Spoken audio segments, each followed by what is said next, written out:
Queridos amigos, sejam bem-vindos ao canal Vida Espírita. Meu nome é Cristina Brito e este é o programa Projeto 15 Minutos, o Céu e o Inferno.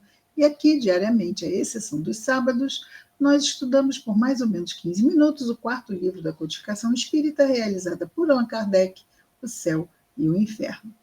Atualmente estamos na segunda e última parte do livro, que trata dos exemplos, e no último capítulo, onde Kardec nos traz exemplos de casos de expiações terrestres. Nós hoje vamos ver aqui o caso do espírito Max, ou mendigo. O mendigo na última encarnação. Então, Kardec nos diz que numa cidade da Baviera morou por volta de 1850 um velho quase centenário, conhecido sob o nome de Pai Max. Ninguém conhecia direito a sua origem, porque ele não tinha família. Há quase meio século, acabrunhado por enfermidades que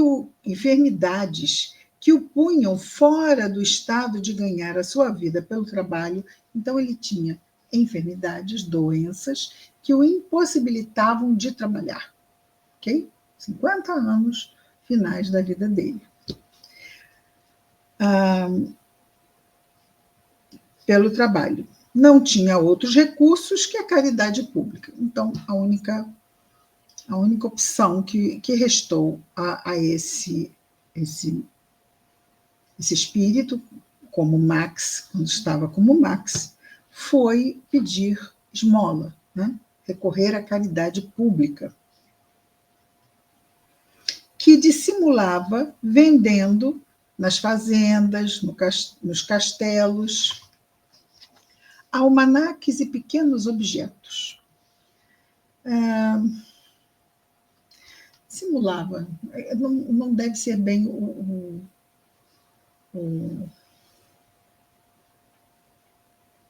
sentido literal do dissimular, é meio que enganar, né? Dissimular, não ser muito sincero. Então, vendia então esses almanaques e esses objetos em fazendas e castelos. Ele não ficava ali na cidade, não é? Foi-lhe dada a alcunha de Conde Max, e as crianças não o chamavam nunca senão Senhor Conde. Então, as crianças o chamavam de Senhor Conde. Do que ele sorria, sem melindrar-se, ou seja, não ficava chateado, acabou adotando esta alcunha, esse apelido, por um termo carinhoso. Não se melindrava. Por que esse título? Ninguém poderia dizê-lo. Faz lembrar, assim, talvez o porte dele, quem sabe, não é? Ninguém poderia dizê-lo. Passou a ser o hábito chamá-lo assim, Conde Max. Talvez fosse por causa de sua fisionomia e de suas maneiras, cuja distinção contrastava com os andrajos, com os seus farrapos de mendigo. Vários anos depois de sua morte, apareceu em sonho a filha do proprietário de um dos castelos, onde recebia a hospitalidade. Eles eram gentis com ele e o recebiam na estrebaria, que é onde ficavam os cavalos, não é? Porque não havia domicílio para ele. Então, era permitido que ele dormisse ali na estrebaria. Disse-lhe a jovem, não é? Obrigado a vós por ter deslembrado do pobre Max em vossas preces, porque elas foram ouvidas pelo Senhor. Desejais saber quem sou, alma caridosa, que vos interessastes pelo infeliz mendigo. Vou satisfazer-vos. Isso será para todos uma grande instrução. Então, ele aparece em sonho para a filha do proprietário de um dos castelos que o recebia. Deixava que ele dormisse, né? Recebia para que ele vendesse suas coisinhas, o alimentava, deixava que ele dormisse. E esta jovem orou por ele. Ele então apareceu em prece a ela e disse que ia lhe contar a sua história. Ele fez então o relato seguinte, aproximadamente nesses termos. Então vejamos, o que temos aqui, ele não apareceu numa reunião mediúnica, ele não conversou com o médium, ele apareceu em sonho e contou a esta jovem a sua história. Depois, obviamente, deve ter transmitido. Há 1,5 séculos, mais ou menos, eu era um rico e poderoso senhor deste país, mas vão, orgulhoso e enfatuado pela minha nobreza. Então, ele era pretensioso, ele era snob, não é? A minha imensa fortuna nunca serviu senão para os meus prazeres, e a isso apenas ela bastava, porque eu era jogador, libertino e passava a minha vida nas orgias.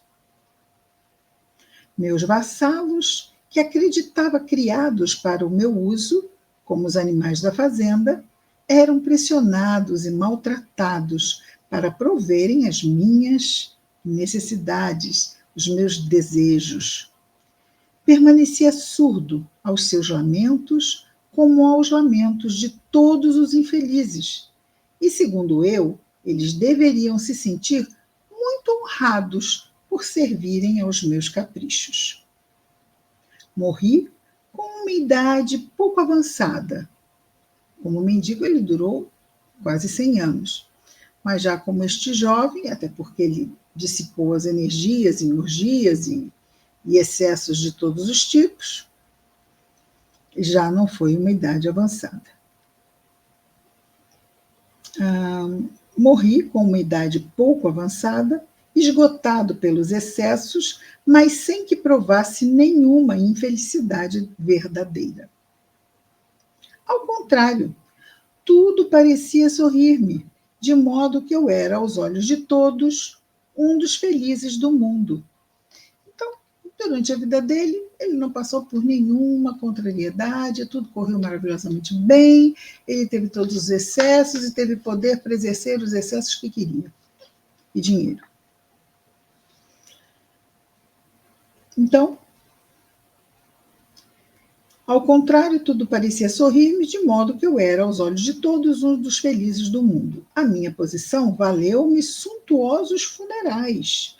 Os boêmios lamentavam em mim o faustoso senhor, mas nenhuma lágrima foi vertida sobre a minha tumba, nenhuma prece do coração foi dirigida a Deus por mim, e a minha memória foi amaldiçoada por todos aqueles dos quais aumentar a miséria. Todos aqueles que ele poderia ter ajudado, os seus servos, os seus empregados, todos eles não foram muito bons com ele em termos de guardá-lo junto a Deus, de orar por ele. Ah, quanto é terrível a maldição dos infelizes que se fez. Essa maldição, não cessou de retinir, ou seja, de ecoar nos meus ouvidos durante longos anos, que me pareceram uma eternidade. E na morte de cada uma das minhas vítimas era um novo rosto ameaçador ou irônico que se erguia diante de mim e me perseguia sem descanso, sem que eu pudesse encontrar um canto escuro para me esconder à sua visão. Nenhum olhar amigo. Meus antigos companheiros de deboche, os das orgias e excessos, infelizes como eu, fugiam de mim e pareciam dizer-me com desdém: não podes mais pagar os nossos prazeres. Oh, quanto teria pago, muito caro, um instante de repouso, um copo de água para estancar a sede ardente que me devorava. Mas eu não possuía mais nada, e todo o ouro que semeei, a mãos cheias sobre a terra, não produzira uma única bênção, nenhuma só. Entendes, minha filha? Enfim, Oprimido pela fadiga, esgotado como um viajor esfalfado, que não vê o fim de seu caminho, exclamei: meu Deus, tende piedade de mim. Quando, pois, terminará esta horrível situação? Então, uma voz, a primeira que eu ouvia desde que deixara a terra, disse-me: quando tu quiseres, o que é necessário? A resposta foi essa: quando tu quiseres. Que é necessário fazer, grande Deus? Respondi eu. Dizei-me, submeterei-me a tudo. E a resposta: é necessário o arrependimento. Humilhar-te diante daqueles que humilhastes. Pedir-lhes para que intercedam por ti, porque a prece do ofendido que perdoa é sempre agradável ao Senhor. E ele diz a essa voz: eu me humilhei e pedi aos meus vassalos, meus servidores que estavam ali diante de mim e cujos rostos de mais em mais benevolentes acabaram por desaparecer. Isso foi então para mim como uma nova vida. Olha que interessante. Aqui ele está contando para a jovem, em sonho, o que aconteceu depois que foi dito que era preciso que ele se arrependesse. E ele começou, aquelas vítimas que vinham buscá-lo, endurecidas, não é? Cobrando o mal que ele fez a elas, ele então diz que se humilhou, que pediu perdão a elas. E que aos poucos, uma a uma, elas foram desaparecendo da frente dele. E isto foi então para mim como uma nova vida. A esperança substituiu o desespero e agradeci a Deus com todas as forças de minha alma. A voz me disse em seguida: Príncipe, príncipe, e eu respondi: não há aqui outro príncipe senão o Deus Todo-Poderoso que humilha os soberbos. Perdoai-me, Senhor, porque pequei. Fazei de mim o servidor de meus servidores, se tal é a vossa vontade. Esse é aquele momento que vira a chave em nós, não é? Quando nos damos conta, nos arrependemos e buscamos em Deus novas oportunidades para repararmos e superarmos o passado de sombras que tenhamos tido. Alguns anos mais tarde, ele continua: nasci de novo, mas desta vez numa família de pobres camponeses. Então, não mais o príncipe. Interessante que a voz diz príncipe para ver, né, como é que ele reagiria a isso. E ele foi bem humilde, passou também por essa prova. Alguns anos mais tarde, nasci de novo, mas desta vez numa família de pobres camponeses. Meus pais morreram quando eu ainda era criança. E permaneci sozinho no mundo e sem apoio. Ganhei minha vida como pude, ora como operário, ora como empregado de fazenda, mas sempre honestamente, porque eu acreditava em Deus desta vez. Com a idade de 40 anos, uma doença tornou-me paralítico de todos os meus membros. Todos os membros. E me foi necessário mendigar durante mais de 50 anos sobre essas mesmas terras das quais fora o Senhor absoluto. Receber um pedaço de pão nas fazendas que possuíra, onde, por uma amarga zombaria, alcunharam-me Senhor Conde. Estava lá, o Éter. Ele havia sido mesmo.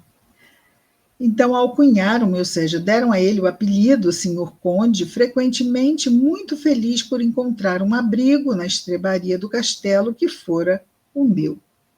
Então, o novo senhor do castelo tinha uma filha, ele apareceu a ela, e ele havia sido o senhor daquele castelo. No meu sonho, Agradava-me percorrer esse mesmo castelo, onde fora déspota.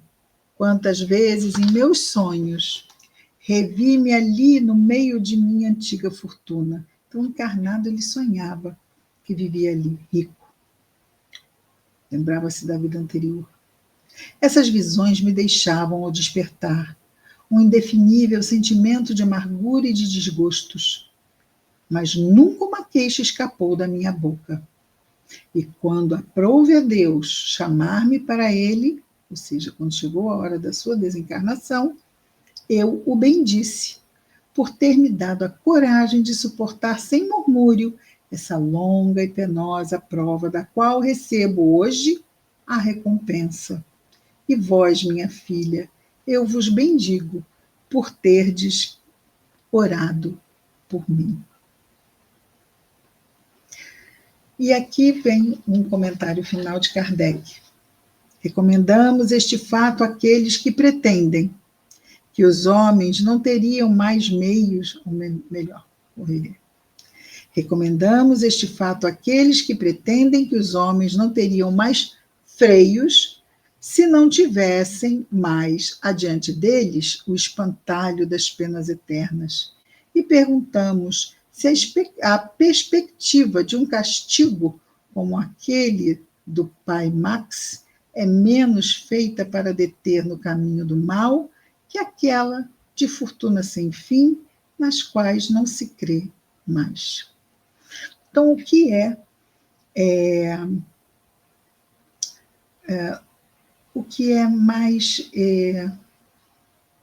mais nos ajuda a não seguirmos no caminho do mal?